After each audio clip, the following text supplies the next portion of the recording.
இந்த ரோஸ் வாசனை இருக்கு பாருங்க, அப்பா அப்படி ஒரு வாசனைங்க. இந்த வாசனை இருக்கும் போதே மைண்ட் வந்து ரிலாக்ஸ் ஆயிடுது.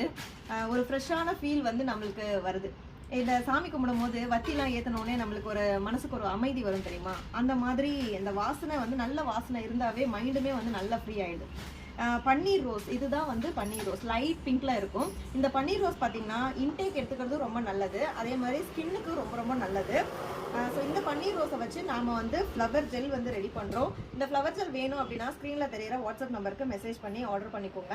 இந்த பன்னீர் ரோஸ் மட்டும் வச்சு தான் நம்ம செய்கிறோம் அப்படின்னா இல்லை, இந்த பன்னீர் ரோஸு அதுக்கப்புறம் வந்து செம்பருத்தி பூ இது எல்லாமே இன்ஃபியூஸ் பண்ணி அந்த வாட்டரில் இருந்து தான் ரெடி பண்ணுறோம். இது கூட ஆலோவேரா ஜெல்லுமே ஆட் பண்ணுவோம். ஸ்கின் வந்து நல்ல ஒரு மாய்ஸ்சராக இருக்கணும், எனக்கு வந்து ரொம்ப ட்ரை ஸ்கின்னாக இருக்குது இல்லை நார்மல் ஸ்கின்னாக இருக்குது, என்ன டைப் ஸ்கின்னாக வேணால் இருக்கட்டும், சென்சிட்டிவ் ஸ்கின் இருக்கிறவங்க மட்டும் பேட்ச் டெஸ்ட் எடுத்து பார்த்துட்டு யூஸ் பண்ணுங்கள். மற்ற ஸ்கின் டைப்பில் இருக்கிறவங்க நார்மலாக யூஸ் பண்ணலாம். ஃபேஸ் வாஷ் பண்ணிட்டு வந்துட்டு உடனே நீங்கள் இந்த ஃப்ளவர் ஜெல் யூஸ் பண்ணலாம். ஃப்ளவர் ஜெல் அப்ளை பண்ணிவிட்டு அது அப்படியே வந்து ஸ்கின்ல அப்சர்வ் ஆகிடும். உங்களுக்கு வந்து நார்மல் ஸ்கின்னாக ஆனதுக்கப்புறம் அந்த ஜெல்லாம் வந்து உங்களுக்கு அப்சர்வ் ஆனதுக்கப்புறம் நீங்கள் க்ரீமு அதுக்கப்புறம் பவுடர் என்ன வேணால் நீங்கள் வந்து யூஸ் பண்ணிக்கலாம். ஃபஸ்ட்டு வந்து ஃபேஸ் வாஷ் பண்ணிட்டு வந்தது இல்லைனா குளிச்சுட்டு வந்த உடனே இந்த ஜெல் அப்ளை பண்ணுங்கள், சூப்பராக இருக்கும். மார்னிங் ஈவினிங் 2 டைம்ஸும் அப்ளை பண்ணலாம். ஸ்க்ரீனில் இருக்க வாட்ஸ்அப் நம்பருக்கு மெசேஜ் பண்ணி ஆர்டர் பண்ணிக்கோங்க. இருப்பதை வைத்து இன்பமாக வாழலாம். தேங்க்யூ.